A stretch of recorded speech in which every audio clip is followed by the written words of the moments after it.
In a world of digital card apps, one man... There's actually two of them. Two men. And sometimes a guest. Two men and sometimes a guest will guide us on a journey, there and back again. No one's traveling, it's a podcast. The Digital Cross Trading Podcast. And now, the hosts of the DXT Podcast, Aaron Vine and Mark Bernetti. So we were very fortunate enough to have the CEO of Quid, Michael Bramlage, join us, and we got to talk about lots of different things, about Quid, from some of the things that were done historically to some of the things to look forward to in the future. I felt like it was just a really exciting conversation. Lots of great stuff. If you're a fan of Quid, it's a definite must listen to. If you're not a fan of Quid, then it's still a must listen to, because there's lots of great stuff that gets talked about. And who knows, you may end up wanting to go check it out, because we've always maintained that Quid is an awesome app. It has tons of great digital cards to collect. The one thing that we kind of didn't agree with was always the loss of the trading function. Right? Would you pretty much say that that's really the biggest thing that kind of turned us off? Yeah, I would say. They also they were kind of hard on cross trading and stuff like that, but the trading was just like the biggest change, and he addresses that quite lengthily. So yeah. So I think without further ado, let's let everyone listen to our conversation. All right, just thanks a lot for listening, and hope you enjoy our interview. Yeah. All right. Hello, everybody. We are fortunate enough to have with us Quid CEO, Michael Bramlage. Hey, how you doing, Michael? I am doing very well. Thanks for having me. Awesome. So, this is exciting for us. I still collect Quid, and we've definitely focused here and there on a lot of Quid things. Way back in the beginning, it was things like Star Trek and Ship a She, and how we would be able to trade stickers from Five Nights at Freddy's for some Star Trek stuff, which was quite awesome. Bring us up to speed with how you got into Quid and things like that.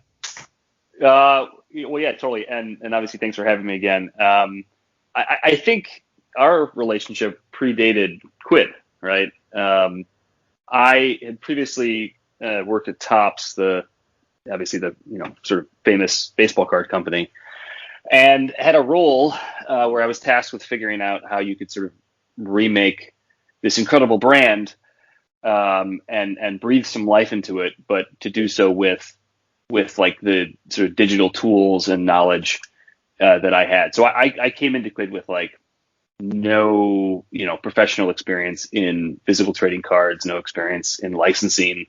Don't really still know how the stuff is actually made, to be honest. But my job was to figure out how you could use software, you could use code, you could use new platforms to sort of breathe some life into the brand. And we wound up stumbling upon, and I truly use the word stumbling upon because that's really what it was a lot of iteration and throwing spaghetti against the wall. But we wound up stumbling upon a fairly successful business based on collectors buying and trading digital trading cards that solely existed to the context of an app on their phone. And I think that was really novel at the time. That wasn't a game mode for a larger video game. Right. We were obviously inspired by Ultimate Team back then. And interestingly enough, Ultimate Team, the guys at EA that have that very successful collecting mode, they were inspired by physical Topps baseball cards. But we were inspired by them. But what made us different and unique was that it wasn't you couldn't really play the players. And it wasn't our intent to build like a simulation game with the cards. And so I've sold many a digital trading card in the last 10 years. Wow. And I'm now on like the 8th chapter of it, where the first couple of chapters started at Topps, and then given some of that success and then kind of a conviction that, we were about to undergo like a format shift, and it just sort of made sense that maybe people would collect digital objects. I left with a great co-founder, and we co-founded Quid. I want to say 2015. We didn't launch until 2016. So there's quite a juicy origin story in there as well. But a risky one, I would guess, right? Oh my lord! Were you guys originally Star Wars card trader collectors, or did you go as far back as Bunt?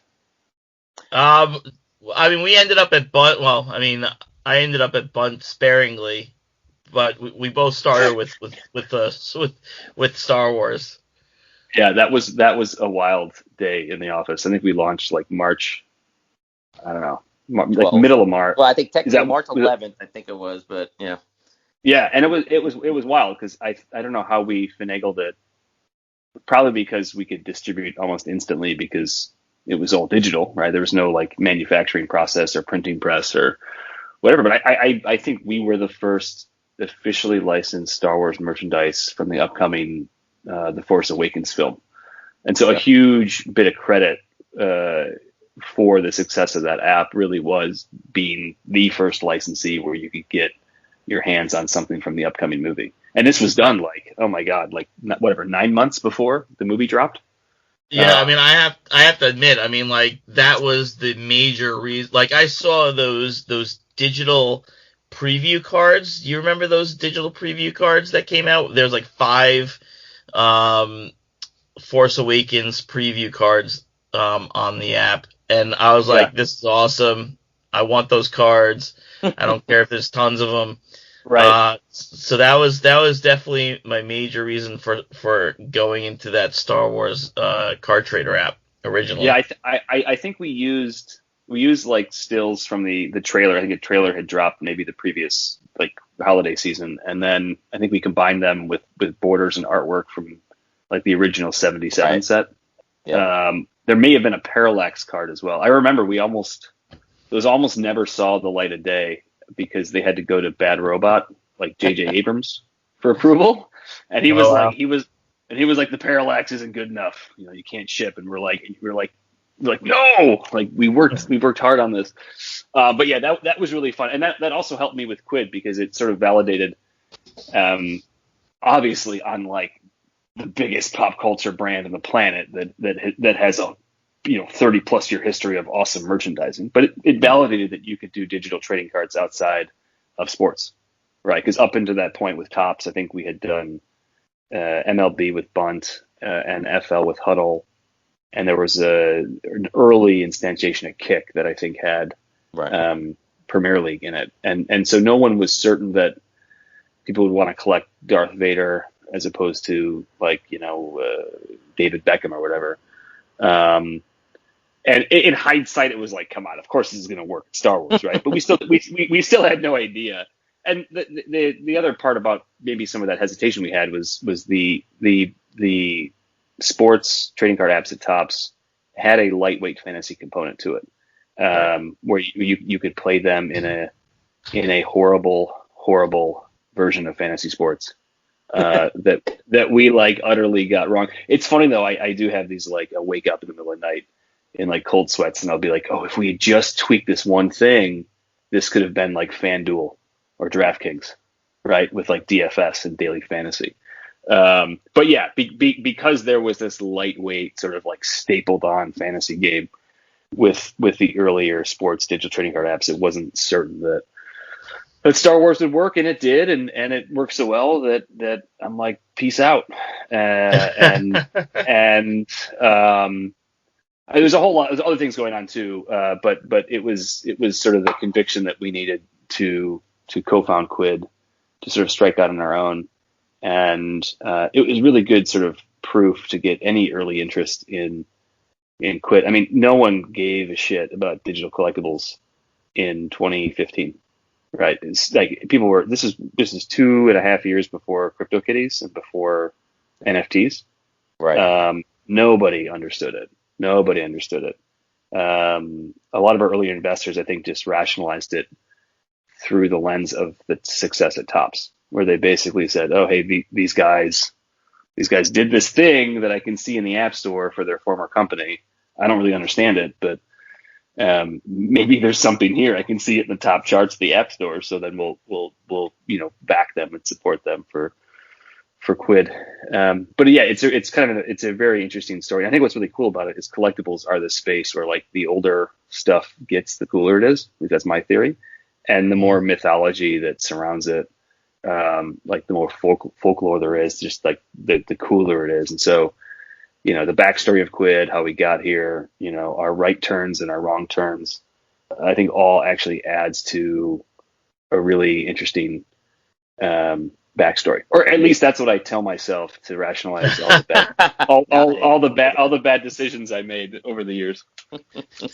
Well, it's funny you mentioned it. Yeah. So it's funny that you mentioned, the risk that you guys took by taking an entertainment property, right? Where you didn't have a really gaming component to it. I mean, obviously, what Topps has tried to do now is add more of a gaming component, but really, you guys it was purely the collector hitting that sweet spot with collectors.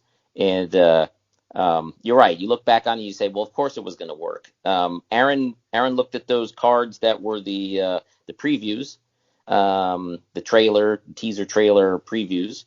And that's what brought him in. What brought me in was the hope that the 77s would get brought back in because I collected them as a child.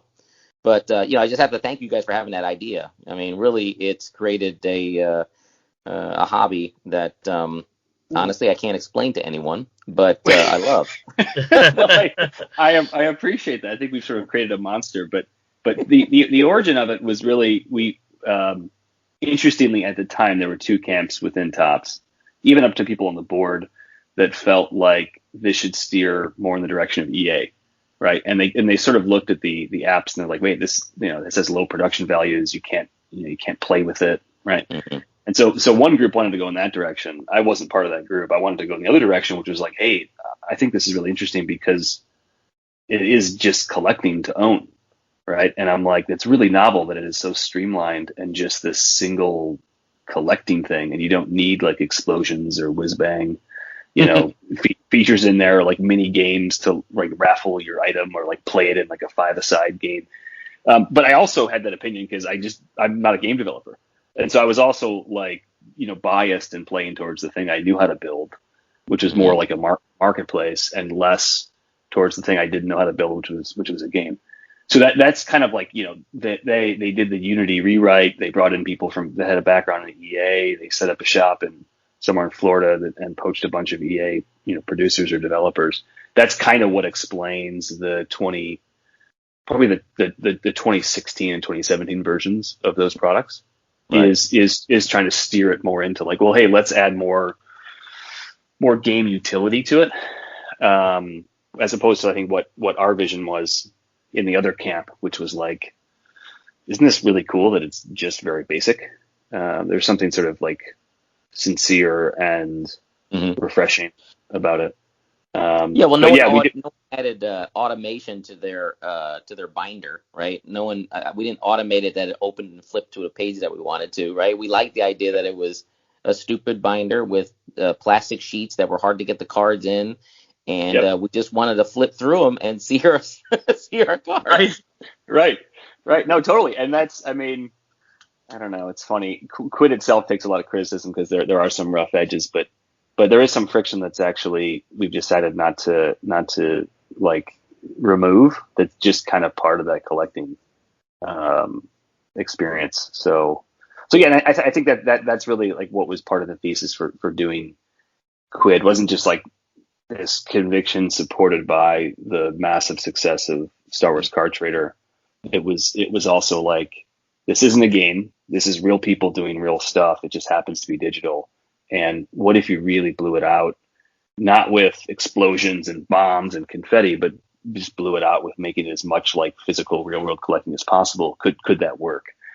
I don't think it's fully worked yet. I think everyone's still kind of racing for that. But I think what makes us unique at Quid, besides the origin story, is our thesis, right? Like, we're not working with blockchain technology and like searching for some place to apply it, right? We're more like, hey, cardboard's cool, but like, it's a store of value. Lots of stores of value, like a stock certificate or like paper money, are being digitized.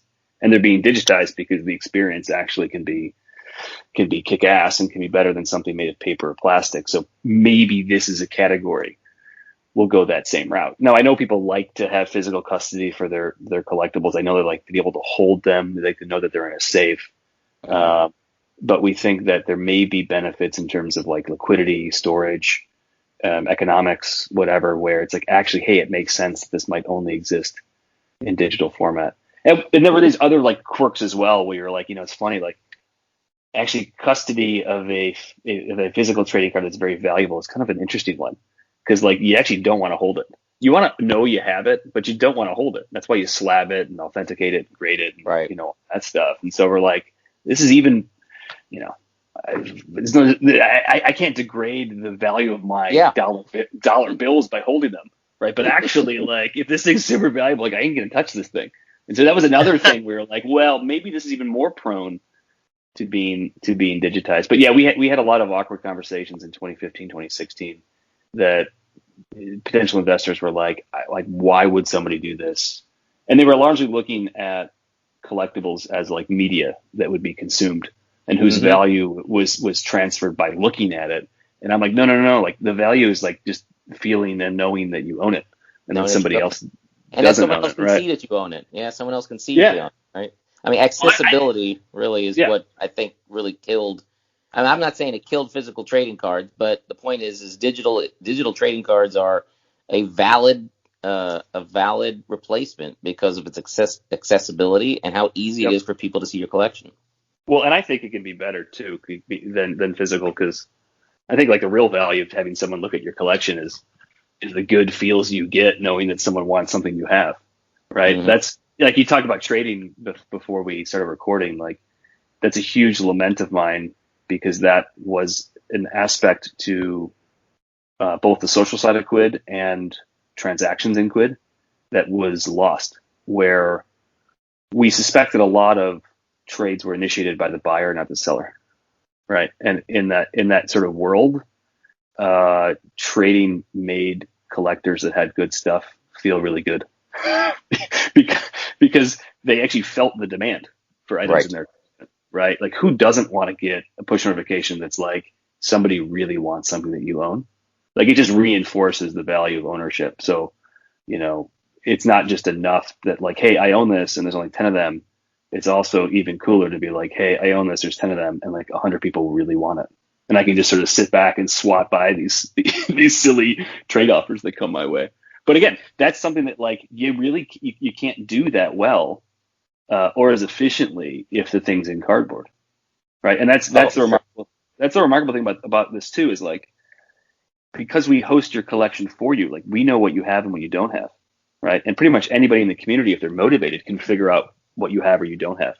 And so you can receive like these unsolicited little like bits of demand for your stuff that is a dopamine hit and should make you feel good about what you've collected, whether it's on Topps or Quid or anywhere else. So I don't mean to digress, but it's one instance where that can still happen in the world of physical trading cards, but it doesn't happen as often or as efficiently or like on a 24/7 basis. Does that make sense? No. Yeah, absolutely. One of the things that Mark can definitely attest to this. I mean, over the years, I've always been a major proponent of rarity, and so that definitely, like, with your description, that kind of hits home to me, because like, when I have a card that's like out of 50, I know that there's only 49 others out there, and there's got to be other people that want the card that I have, as opposed to if there's like 2,000 of them.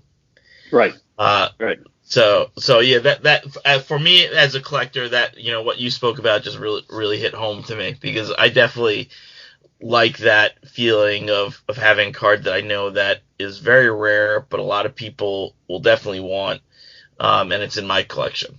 Right. Well, it's funny. We actually, at least internally, or by internally probably my own crazy brain, but think about rarity different from scarcity. Scarcity for us is like the absolute print count, right? Like there's only 50 that exist, right? Mm-hmm. Which with Quid's aftermarket and having like 5-year-old digital content still available, there's another form of it that isn't the absolute count that ever existed. It's actually how many are in circulation. Like how many have you seen recently, right? And that's what I consider rarity. Rarity is sort of like how often do you spot this thing in the aftermarket? How actually accessible is it? And that's usually a much smaller number than the scarcity, right? So it's like, okay, there's 50 of these that have ever existed, but actually like really only 5 you can get your hands on.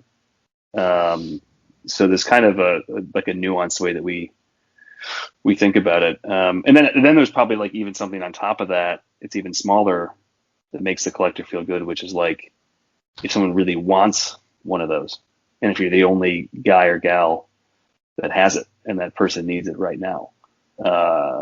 So anyway, I think these are all cool like instances where it's like, yeah, this exists if you go to like a card show, right? And like bring your collection with you. But we can make these feelings exist 24/7, right, through your phone, which I think is just super cool. Which makes you COVID resistant. Exactly. But to get to that point though, so let me ask you a question about that. So from when I use Quid, with trading, you can generally gauge interest in your card by how many offers you might get on it, right? But they're obviously in a digital app that can capture telemetry that you can't capture with the human eye or the human ear, right? Have you guys figured out ways of like maybe not the heat indexed on these cards, like maybe how many times people pause, or how much time is paused while people are looking at this particular card, or how many times someone has done a search on it, or how many times that card is in somebody's wish list? All that can get you a quotient of popularity that you could then see how popular your collection is, right? An overall rate. It doesn't even have to be your card that looking at. Just if that card in particular is very popular, then your score goes up or something. Yeah. We some of that we have and we don't expose. Some of that we haven't even built at all, but like we intend to add that. I mean, that's why like from a sales format standpoint, I'm obsessed with an offer system that combines both wish list with let's say cash wallet, where a really hungry buyer can indicate that they're I mean, this is the old looking for feed, right? But it's actually making it programmatic. Like the old looking for feed, both at Topps and at Quid wasn't smart, right? It was just like, hey, I'm looking for this thing, and someone would have to like, scroll that feed and see what you're looking for. Yep. But I think what we can do with the future offer system is basically, how do we describe it? We can basically route demand to the owners in a somewhat passive way, so that the owners don't have to do much to be brought into the market from being an owner to a seller. Or at a minimum, the owner can just get a sense of, well, like this is super valuable, right? I think we can also do things like combine a wish list with a bona fide escrow offer, where it's not just, 5 people really want, this item, first edition, prints 1 through 5, but these people have actually escrowed funds and are willing to pay this amount for it. So it's basically like, and not to get too like technical, but it's like it's a transaction that's initiated by the buyer, and what we have today on Quid is a transaction initiated by the seller. Right. Right. And I think that one of the beautiful things we lost with trading was a lot of these transactions were initiated by the buyer. So that's really something I would love to build is something that I'm not a good purveyor of other like collectibles marketplaces, but it seems fairly unique in large part because Quid also hosts your collection. Whereas like eBay only knows what you list. They don't know what's actually in your closet or in your attic or in your garage. So the fact that we kind of like know what you own, I actually think allows us to route demand, route, bona fide offers, and ultimately make the transaction for the owner of something kick ass, like super fun, and super efficient. Getting back to that feeling of like, oh my God, I just pulled the number one and I've got all these trade offers, right? And people are offering like, 10 really good award items for this one number one that I have. I think we can actually kind of speed that up and scale that a bit better.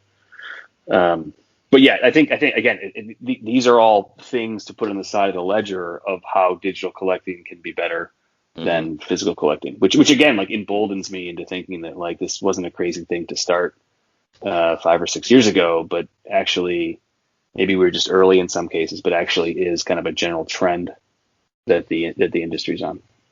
Well, for sure. I mean, the way you're describing, the thought processes and things that you've gone through to kind of get where you are today is definitely a feeling that is quite familiar to me. I'm the type of person that when I find a platform or a game or something like that I really enjoy, I enjoy it for a while, but then my first thoughts start going, how can I make it better? And it sounds like that's what you did. You said, hey, we got some success here with Top Star Wars Card Trader, and how can we make it better? And how can we make eBay better? And who knows what else you guys decide how you want to make better. So I'm sure you have. How can we make Twitter better? I mean, your feed. There's really no stop with the thought process. Well, and I think we've paid the price in a lot of cases because it is disorienting for like the OG collectors. If you were a big time collector in 2016 and you left and came back, which is actually a totally fine behavior, right? It kind of mirrors how you might take breaks in physical collecting. But if you did that, you came back to quit, it would probably be unrecognizable to you. Minus, of course, the fact that your collectibles are still always stored for you there in the cloud, right? But it would be unrecognizable. And I think for us, I know we pissed off a lot of people, and I still feel bad about that. But it wasn't like, how do we describe this? I think we had the wrong underlying business model as opposed to just iterating on one or two features. And I think a lot of it goes back to, I think the world is moving away from free to play, like free to play and these virtual currency based mobile games where you use in-app purchase to buy coins, you spend those coins, and then you use in-app purchase to buy more coins, and that's it. I think that kind of world, it's been hyper optimized by mobile gaming companies. It's almost like predatory at this point. And I think the world's kind of starting to evolve away from that. And so, yeah, we changed Quid a lot in 2018, 2019, and 2020. But I think a lot of those big changes were in search of a healthier business model. And I think, yeah, there are individuals that are like, ooh, there's cash on Quid, and I can only buy some of these aftermarket items for like actual cash, and they think it's somewhat greedy. But actually, I think the reality is we built this cash account, we built the aftermarket in large part to find a way to put money back into collectors' wallets, right? As opposed to what these experiences become, which is just dreaming up ways to take money out of their wallets, right?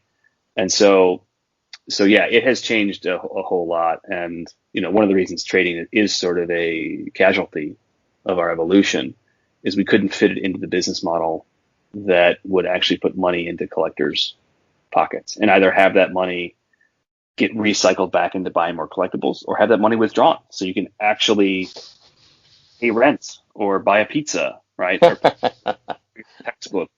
And yeah.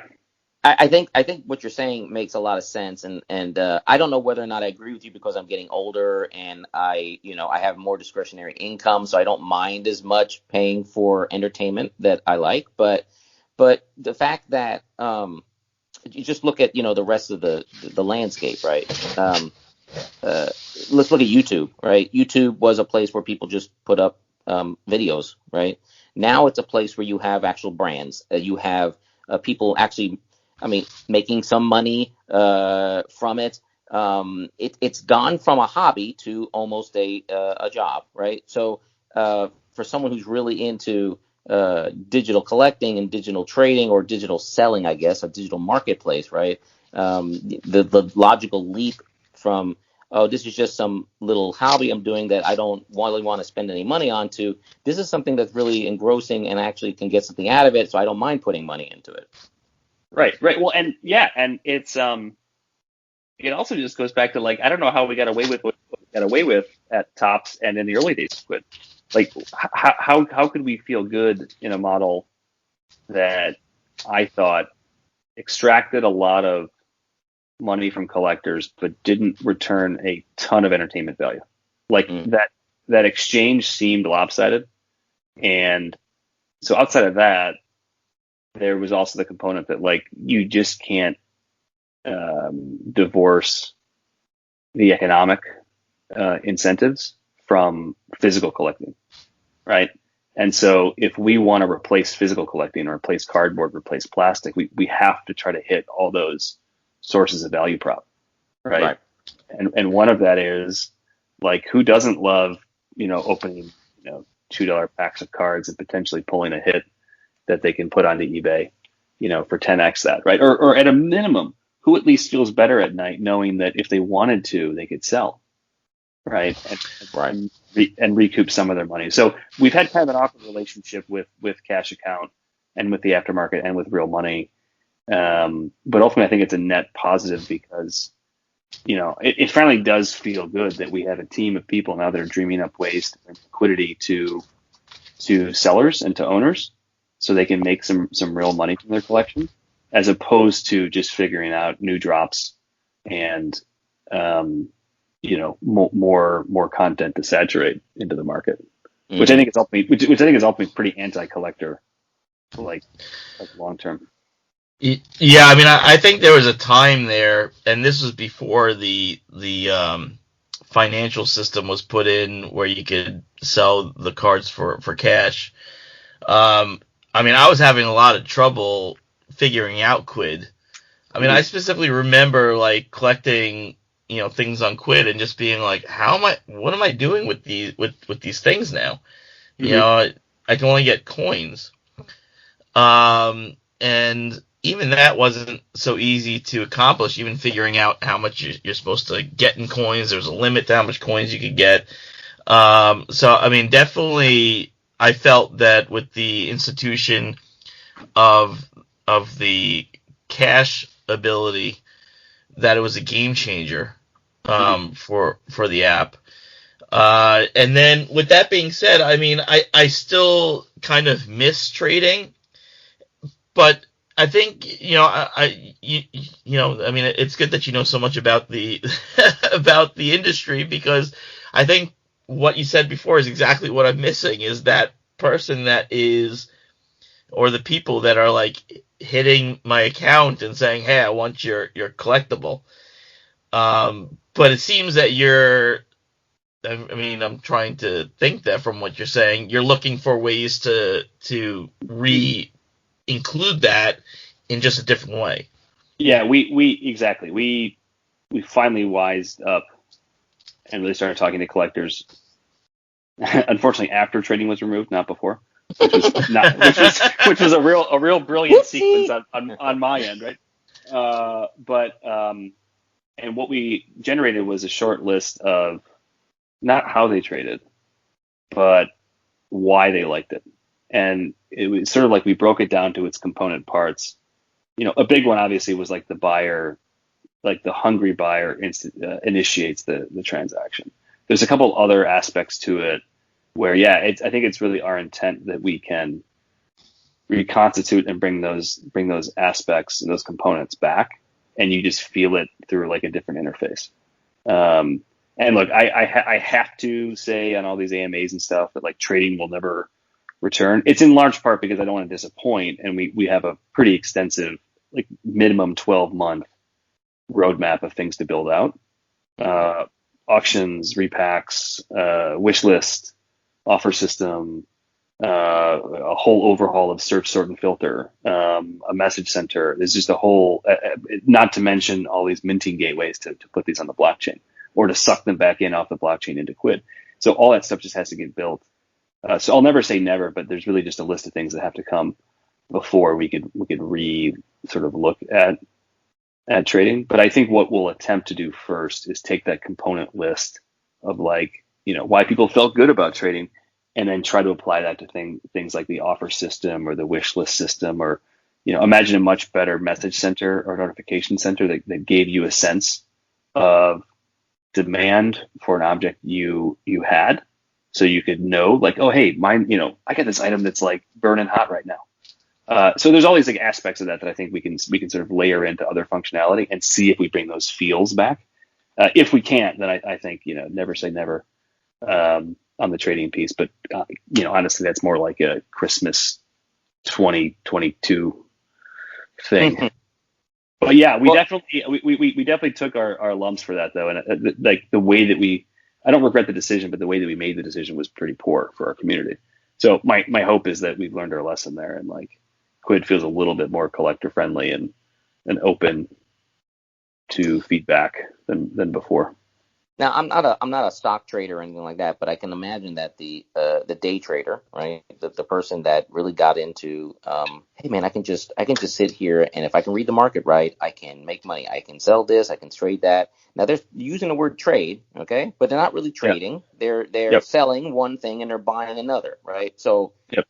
If I would think that your goal would be to try to get to the point where you're not trading, but you're essentially trading, because your marketplace is such, it's so fluid, it's so easy to use, that essentially I want that, and I know that I have these things, and I can't trade this thing for that, but I know I can sell these and then buy that very quickly and very easily. So yeah, to me, I think it'll replace the need for trading if you got that mechanism, right? I want that, and I know how to get it, and I can use the tool to do it. Yeah, well, it's hard too, because like people love the art of the negotiation, mm-hmm. right? But there are ways you can do that where you're negotiating about a transaction that's settled in cash, as opposed to negotiating a transaction that's settled in like an end-to-end trade. I mean, the other thing to do with trading is like it was such a killer for new users that came in. I mean, a brand new user would come in, they wouldn't understand the value of these mythical objects that were released before they joined, and they would come in.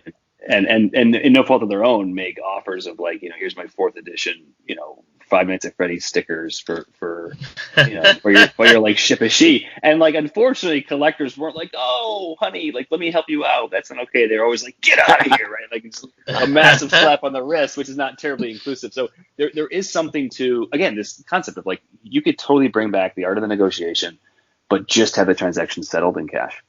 And so you get some liquidity, but you also retain some of the kind of haggling aspect that people liked about trading. So yeah, I think that's definitely like the spirit of it, is bring back the feel of it, but mm-hmm. have it layered into, a transaction functionality that will still settle for cash. And again, like I know I'm like over the moon on the cash piece, but like the seller gets money.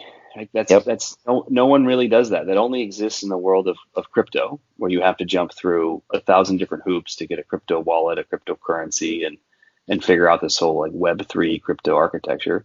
Or you've got something like Topps that still is free to play and money in, no money out. And so I think, I mean, we've never missed. We typically get 99% to 100%. Successful processing of withdrawal requests on a weekly basis. The longest anyone has had to wait is 6 days from request to getting money. Mm-hmm. I'm not ready to release the figure, but I know how much money we've given to collectors, like actual money. And right. they will share images of like, I took my wife to a nice dinner tonight because I was able to get like $300. What is the highest selling item? Do you know that? It's a $12,100 1/1 Marvel. What is the thing that guy wears on his hand? Infinity Gauntlet. Right? Yeah, it's a 1/1 of those that went for $12,100. There are a few Kobe Bryants from 2019 that went for $7,000. enough. Wow. And so you go into Quid on the web. It's a little bit of a better interface to do some tracking on provenance, but like there's someone in that chain of owners that I don't think paid $12,000 for it, but they walked away with the payday. And again, I don't want to stress, like, we don't want to contort Quid into being for speculators and investors. We like to think that there's a cash component as an added benefit, not the sole reason you're there. But I do think it's a pretty significant added benefit. Like, I've tried to explain what I do to my parents for like 10 years and they don't get it. But when I'm like, oh yeah, hey, actually, if you get something good, you could sell it and make some money. They're like, oh, okay. Like that kind of makes sense. so there is that component too, where it's like, not just wanting to make our OG collectors some of their money back or a profit, but there's also like the prospect that this is a cash-based economy. Let's be honest, I think also broadens the value prop. I think it makes this potentially something that's attractive to a traditional physical collector who otherwise would look at it and be like, why am I buying these coins? Right? And like, what can I do with this thing? So I think it's pretty powerful. But again, I'm like, kind of like drunk on the feature. I could be totally missing it, but for sure. I mean, I'm in the bubble. I tell my wife all the time that I can make money off this stuff, and she's like, "Okay, Aaron, whatever you say." Right. So let's talk a little bit about, I'm somewhat of a neophyte when it comes to how NFTs, how they really differ. I know theoretically how they differ, but how do they really actually, from a user experience, differ from, say, just buying or trading an Infinity Gauntlet? Because that Infinity Gauntlet was not an NFT. Is that correct? Correct. How do they differ? They have a label called NFT on it. I mean it somewhat jokingly, but at the same time, like, I don't. There's a positive case for them in that they, in my opinion, offer better permanence than what a private centralized company can offer. In the sense that the way the underlying sort of operating system of like Ethereum works, for instance, is it's like distributed across the globe on all these individual computers, and there's incentives to like run the computers. And kind of in that model, you could theoretically say, well, something could live forever. I mean, something can't live forever, right? Like, you're not going to have your NFT when the sun burns out, right? But like, you can give the promise that because this isn't with a single company, that you could technically have it for decades. And I think that notion, which is still somewhat abstract, really appeals to video game players, right? Who have seen investments in digital objects kind of go poof, right? Mm-hmm. When the game shuts down, right? Or just stops. Right. Yeah. There's a big population of video gamers who are like, oh my God, like they're shaking their fist at these evil corporations that take digital goods. And then digital collectibles as NFTs in the blockchain sort of offer an alternative that is like resistant to some of those bad things. Now that's very much like the abstract argument. Yeah. Right. And kind of the theoretical argument. There's other promises of it that are trotted out as well, like interoperability. Like you can take your good into the metaverse and move it around from like app to app to app. But a big component of it, to be honest, is the economic utility, right? NFTs were dropped into a world of cryptocurrencies that already had a speculative / investor audience, right? If someone's going to speculate on buying Bitcoin or buying Ethereum, you might look at a non-fungible, unique digital asset and say, "Ooh, this kind of looks similar," right? Rather than kind of like speculate on the exchange rates of like digital coins. You're like, well, now I can speculate on the value of this unique digital piece of art. So I think NFTs kind of landed in a very fertile environment of crypto, and it just became obvious, right? This is yet another kind of like financial product that I can like buy and sell and all that. But it's obviously more from that beyond, and that's a little bit of a cynical take. But there's kick-ass digital art out there that's an NFT that just like looks beautiful, right, and feels good to own. There are some benefits as well about like provenance, and you can verify scarcity because every transaction on the blockchain you can look up. But again, what you're looking up is like a pseudonymous wallet address or anonymous wallet address where you're like, who is this person that actually has this item, right? Anyway, Right. so I wouldn't say I'm skeptical, but I have a sober view of it because a lot of these things about like verified scarcity and like being able to, as a community, prove that only 5 exist or 10 exist. Like Quid's been doing that since 2016, right? With our inventory system. But the one thing again we don't do, and to draw it back to that $12,000 Infinity Gauntlet, $12,000 is not a small sum of money. If I'm to pay that, and if the object is to be valued at that, I want a bit more confidence. I almost want like an insurance policy on it, right? Mm-hmm. And there are aspects to like, well, you mint it and you put it on the blockchain, and I can feel like I can have this for a longer period of time. So yeah, it's a wild world. And at first I was somewhat resistant to it, and kind of thinking it was just like people are slapping this label NFT on things and selling them for insane amounts of money. But actually what I think is compelling to me about it is, when Quid's cash-based aftermarket continues to grow, you're going to have certain items that have price points that are non-trivial, right? And the buyer just needs more comfort and peace of mind and insurance that if I'm really going to plunk down like $30,000 for this, I want to be able to give it to my grandkids. And that's a problem that actually blockchain technology can solve far better than what we currently have at Quid. So I'm net positive on it.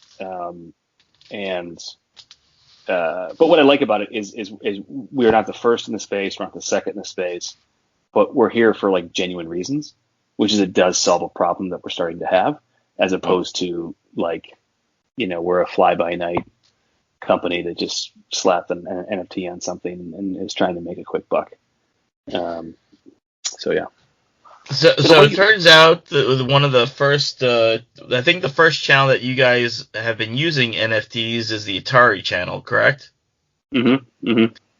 So I mean, just to take the conversation a little bit further, I mean, you win an NFT award card, or award cartridge, I should say, because the game cartridges, it appears is kind of what the award NFT is.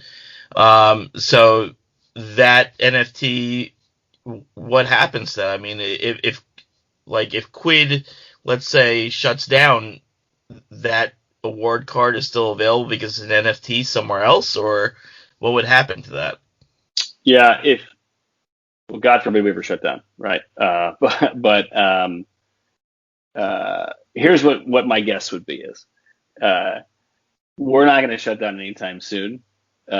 If for some crazy reason we were, well before then, we would have had the minting gateways already developed and mature, such that you could effectively do one final export of your collection and put it on the blockchain, and not need Quid anymore to see your collection, to own your collection, to sell your collection, to use it in various apps.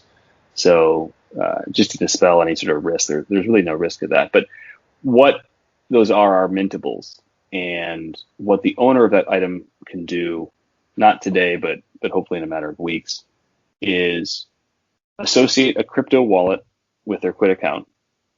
And then they can go through a sort of a basic workflow to what's called basically mint their item as an NFT and put it in their crypto wallet. Now, what that does is it doesn't like copy it from our database to this decentralized database on the chain. It actually removes it from our database and moves it. So it's a migration. It's not a copying, and puts it on the chain. Wow. So does that mean it wouldn't be in their Quid account anymore? So great question. One of the reasons that this is time consuming to get there is it's complex. And, on one hand, if we're like, look, it no longer adds value to your collection. It's no longer visible in your Quid collection. It doesn't contribute to your score or your rank. And as a result, that's a huge source of prevention for minting at all. Like that actually wouldn't be good. So what we're working out is, in effect, your Quid account and your Quid collection will subscribe to items that are minted in your crypto wallet. And the application layer of Quid will still surface that item. It's almost like you're going to have a portion of your collection stored in your Quid digital binder, and then you'll have a portion of your collection stored on the blockchain digital binder, but you can see it all in one interface. Alternatively, yeah, if you can see this somewhat on the website, but like, imagine if each item in your collection had a storage location, right? And it's like, oh, these 3 are on Ethereum, right? And these 95 are on Quid, but you can still see them through the same album or same application layer. So that's what adds a little bit of the complexity to it all. But that really is our metaphor. It's kind of like, okay, like these 3 items you're going to mint and put on Ethereum. That's the equivalent of a safety deposit box at a bank, right? You can still see them, you can still view them as part of your collection, but they're not the same as the 950 lower value items that you put in sleeves, right, in your binder. I think that's a pretty interesting way of doing it. That sounds kind of exciting, actually. That so in the end, I mean, the collector can even look to see what they have as an NFT elsewhere, and then even know to go to that person's NFT wallet to purchase or offer for it. I just think it's cool that, imagine scrolling through your Quid collection and there's a little logo underneath each thumbnail that's like, oh, this is on Ethereum, this is on Flow, this is on Wax. Because the thing with these blockchains too, for the uninitiated, is a lot of folks just are like, hey, it's on the blockchain. There isn't a blockchain. There are many different blockchains. Not yet, there isn't. Well, not until the Quid chain comes out. But that's the thing. We're like, oh my god, like new chains pop up every week, and when they pop up, they posture that they've solved the incumbent chains, horrible, evil problems, and so there's a lot of like tribalism around the chains, and we're cowards. Ultimately, we don't want to have to make a decision on what's the best chain. We'd rather just educate the collector and say, hey, it's up to you. And so being multi-chain, being sort of chain agnostic is, I think, a bit powerful. If you can do it, right? I mean, because if you can make it seamless, right? If your marketplace can just display pretty much every chain that's out there, which I know is probably hard to do, you can't keep up with it. But if you look at the history of the human race, right? It goes in cycles, right? Right now, there's an explosion of everybody's trying to figure out the best way of doing this, but eventually it's either going to become so seamless that you don't even realize there are different chains, or chains will start somehow merging, right? Yeah, I mean, you go to a website, you don't know if it's hosted on Google's cloud or Microsoft Azure or AWS. You just enjoy the website, absolutely. and I think a lot of the people that came to NFTs from blockchain on out, they're kind of realizing that you need a hybrid approach where the front door of your application is off-chain. That way you can like really quickly get newbies into the experience. Mm-hmm. And then what you do is you pull in the blockchain in the back end to enhance and extend it. And so what we really like is we can, via these mintables, we can get quote unquote NFTs in the hands of collectors who don't have a crypto wallet, who don't have a cryptocurrency, who may not even have a credit card. But the reason they would learn about the blockchain is because they hold something valuable in their off-chain collection. So it's sort of like give them the item first and then teach them about blockchain, as opposed to make them go through blockchain to then get the. I think that's crazy interesting. The reason why I'm saying that this is crazy interesting, because one of the things that I have looked at the Wax blockchain or whatever it is. So am I to assume that a Quid mintable could end up being on the Wax blockchain or the Wax? Oh yeah, 100%. Those blockchain heroes items that we've been working on, which is really a popular IP with the Wax heads, which is why we brought it in. Those will be mintable potentially exclusively to Wax. So yeah, 100%. Yeah, that is the intent, is to basically give you a menu of options of which chain you want to mint it to. I mean, it's technically complex, and there's a lot you have to build to make it like plug and play and seamless. But again, it's like, hey, if you like Wax, like who are we to say you can't move your item onto Wax? frankly, what we want to enable as well is you can move it onto Wax, you can be there, and you can enjoy it, but you can potentially move it back into Quid, and then move it from Quid into Flow or into Ethereum.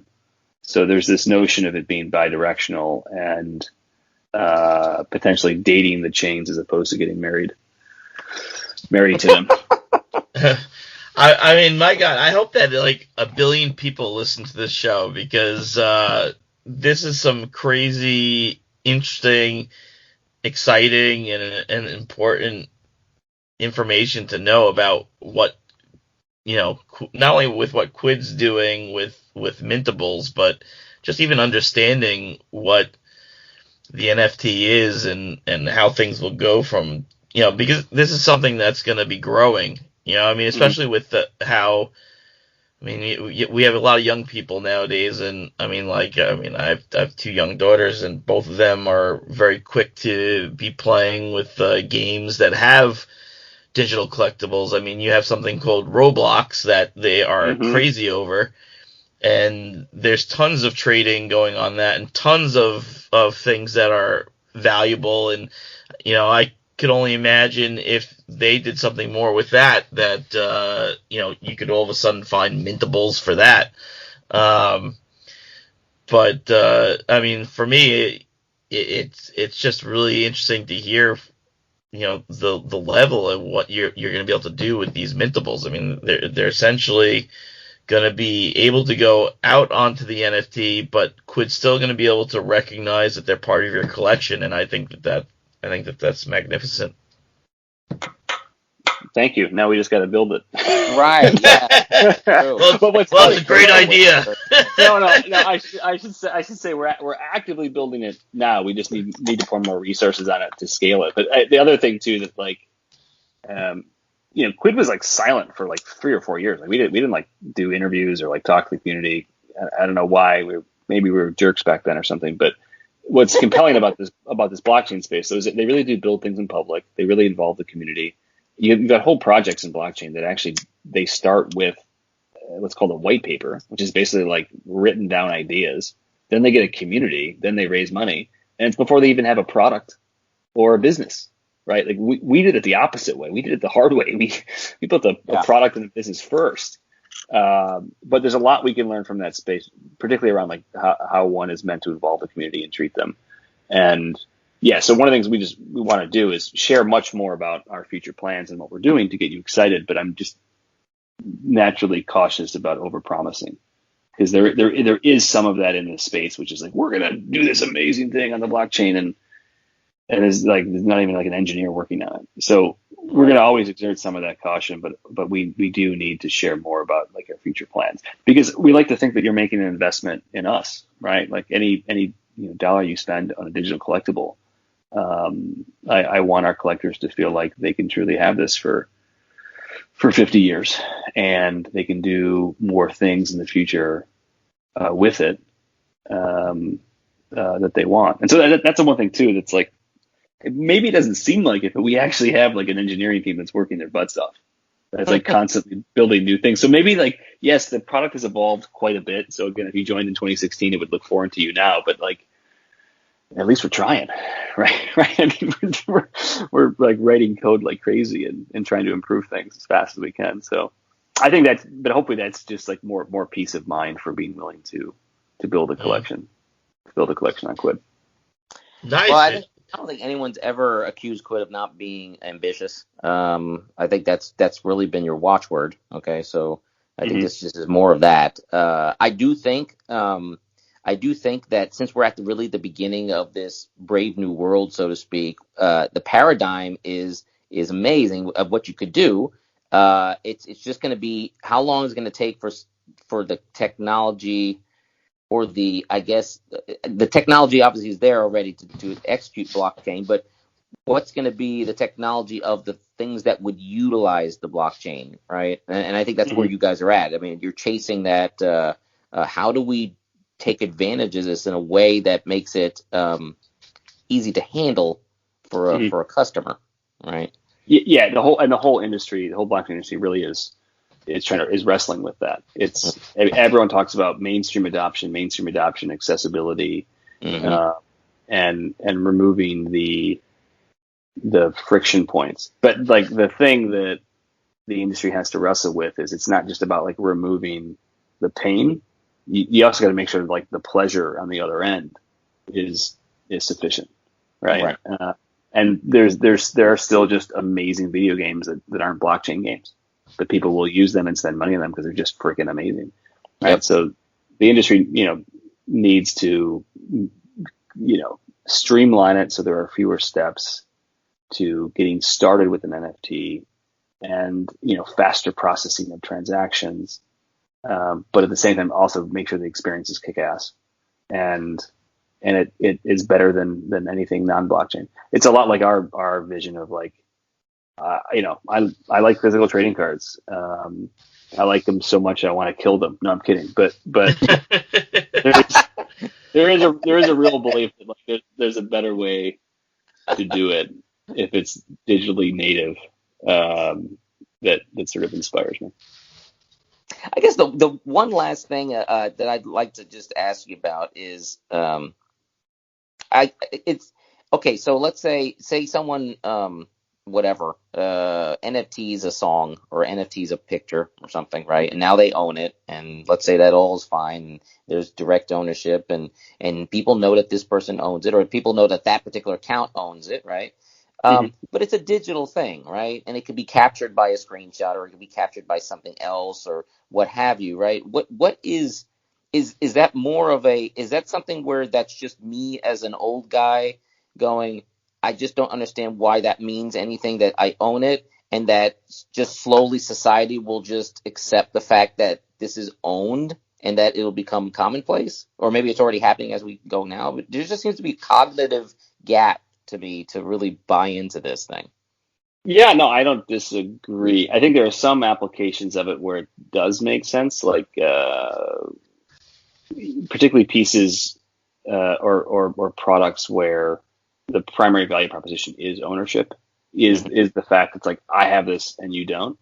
I think that will work well, but where it is like consumption or media experiences, I don't think it's entirely applicable, because those truly can be, you can truly extract the value from that just by like watching it over someone else's shoulder, right? You don't really need to own it. So it's like, I don't think music's gonna go that way, but like, selling a one-of-one copy of a Wu-Tang Clan album where you can control who can listen to it and who can't. There's a lot of collectability value in that, right? There's also a lot of like social prestige, and you feel like a baller and all that stuff that gets tied to it. So I think like art's a good application, and trading cards are a good application. But I think more broadly, like music isn't. It has to be wrapped up in a collectible package to really be effective, and I think be a good application of the technology. Yeah, for sure. So you mentioned when you founded Quid, I'm sure you're aware that we had Eric on a couple of years ago. Yeah, and he's a genius. He saw all this well before anybody else did. He truly did. No, he and I actually traded a ship of She for a vintage Han, if you can believe. So that was that's like a cross app trade. Yeah, exactly. But since we had him on the show, I knew that he wouldn't renege on his side, so it was safe. Well, you should reach back out. He's doing some interesting stuff. He just raised some money, and he's doing an NFT project on the Flow blockchain. So he's right in the mix with this too, and I think they'll be super successful again, because he really is. I very much rode his coattails. He's like the guy that sees around corners and kind of saw this space going in that direction for a while.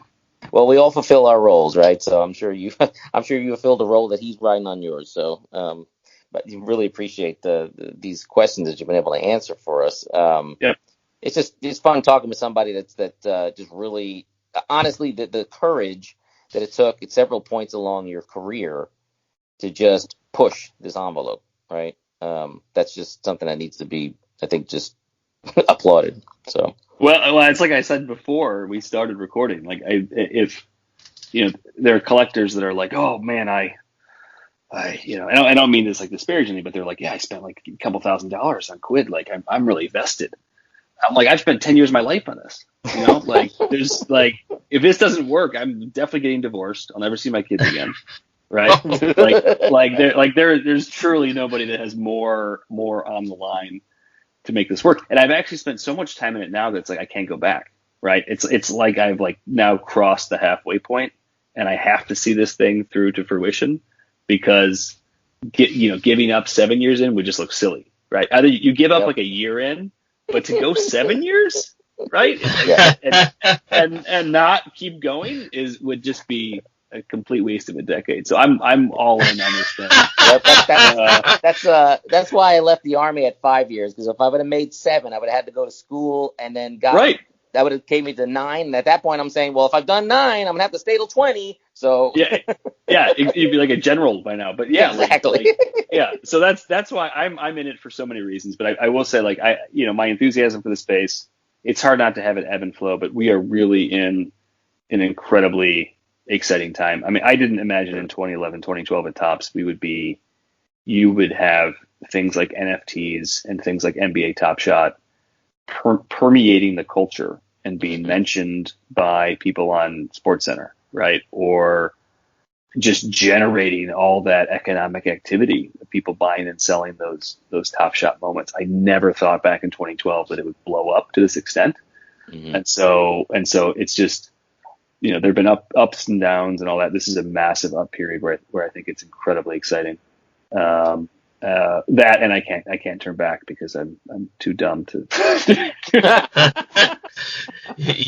You like taking the pain. Exactly. So I have an exciting question. Do you have any new channels that you're able to share? Are there any new channels coming out soon? Yeah. I mean, it's really wild. Like, this whole space blew up, and it was good and bad. It was good because it was on the radar of every media company and sports league on the planet. And it was good because it warmed them up to, hey, the blockchain isn't that bad. But at the same time, because Top Shot did so well from a financial standpoint, it's made decisions within these licensors slower, right? It's not when we started doing licensing, we were kind of this weird incremental category that nobody was in. Right. And now we're a category that media companies and sports leagues are like, this is bigger than streaming. It's probably not, but they're taking it with that same amount of significance and like a deliberate nature. So it's a net positive, but things are a little slower generally across the board because you've got media companies making, $100 million decisions, not $1 million decisions. Right. But no, we'll have a number of new channels over the summer. We will have something in sports. It'd be a couple of clubs to start. But obviously that you guys know where I started this whole thing. So I've got an interest to sort of go full circle. And then some, I mean, expand upon that. No. There's nothing to announce. There's nothing. I shouldn't go any further, but there will be some individual clubs over the summer that I think is a really good, like, petri dish for us to flex how we can do that type of intellectual property, right? And again, like, we ran like a fraternity of producers that were all sports writers at Topps, 8 years ago. Mm-hmm. And it was something just really fun about working with that sort of medium. But then obviously there's other pop culture entertainment things that are coming to the fore. So it's definitely like happening. There'll be probably some onesie, twosie, smaller ones over the summer. And I think there'll be some bigger things in the fall, and the winter. So, one last thing, you guys never really asked. This whole ball got rolling. The card that I want isn't the vintage Han. It's the first variant that we ever released in bunt, and it was for a baseball player. I think the second baseman of the Kansas City Royals at the time, who I knew because I tutored him when he was in high school. He was the younger brother of a really close friend of mine, and he just so happened to be He just happened to be an amazing baseball player who was second baseman for the Royals at the time. And we had this CMS that allowed us to publish these cards. And like on a lark one day, we're like, let's pick a card, and rather than have it have a blue back, let's have it have a red back, and release like 5 of them. And the thing sold like crazy.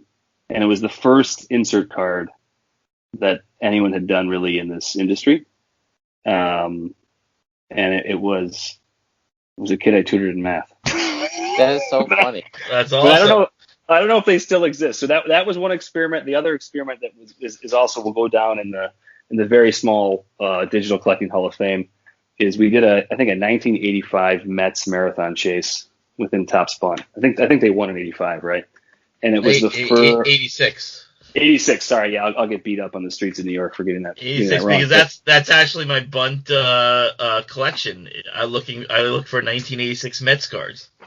Yeah, nice. Yeah, so I think we did. It must have been 2013 or 2014. We did the first ever marathon chase where it's like, card A on Monday, card B on Tuesday, card C on Wednesday, and so on, and kind of this like escalating competition. That was another eye-opening moment that sort of showed, hey, you know what? You can really create really compelling collecting challenges and chases in a way that you can't do at Target or Walmart, right?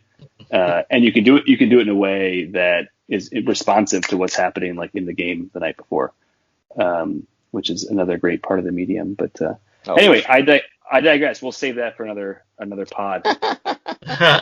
The one thing that I was hoping that Quid would come out with is Star Wars Pops. That was something that I've always wanted. Never say never. I mean, there's so much good Marvel Pop stuff in there that no one remembers, or like Rick and Morty Pop stuff.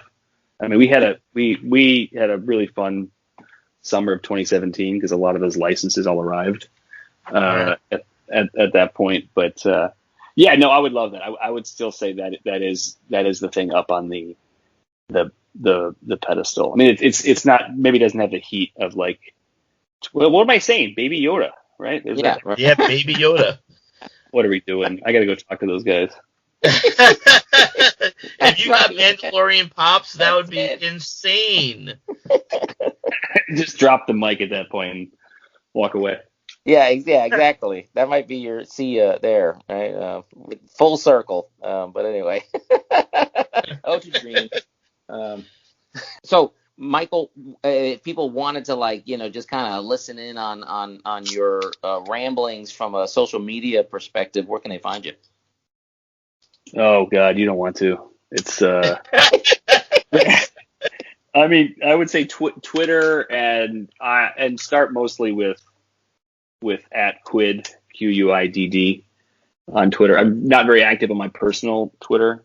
And the not so secret is I do a lot of the Quid tweeting, so you're kind of getting you're getting like an old dude who doesn't understand social media doing his thought leadership shtick on Twitter.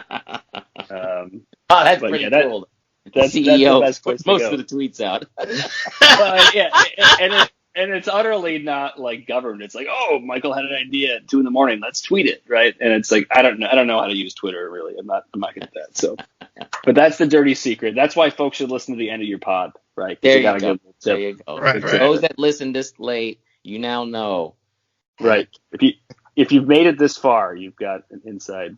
Yeah, for sure. But really appreciate it, and good luck to you. I know this is a time where the courage is needed even more for all the different things you guys are trying to do. You're trying to figure out the right way of going about it, and the passion that you have for the subject matter and for the platform shows. So good luck to you, sir. Well, good luck to you guys. I can't thank you enough. I mean, you've spent a long time covering this, doing this, actively collecting. You guys are the reason that we exist. So I can't thank you enough. Well, thank you so much, sir. All right. Well, hey, I guess that'll put an end to this. So really thank you for coming on. And Aaron, anything else you want to say before we close up? Happy trading and check out Quid. All right, that sounds like good advice. Thanks a lot. All right, thank you. You pulled the Walking Dead, but you're looking for Star Wars instead. What do you do? DXT Podcast is here for you. You're looking Star Wars instead. You know you pulled the Walking Dead. What do you do? DXT Podcast here for you. You gotta sing a bunch. Oh, you wanna huddle card hunt. What do you do?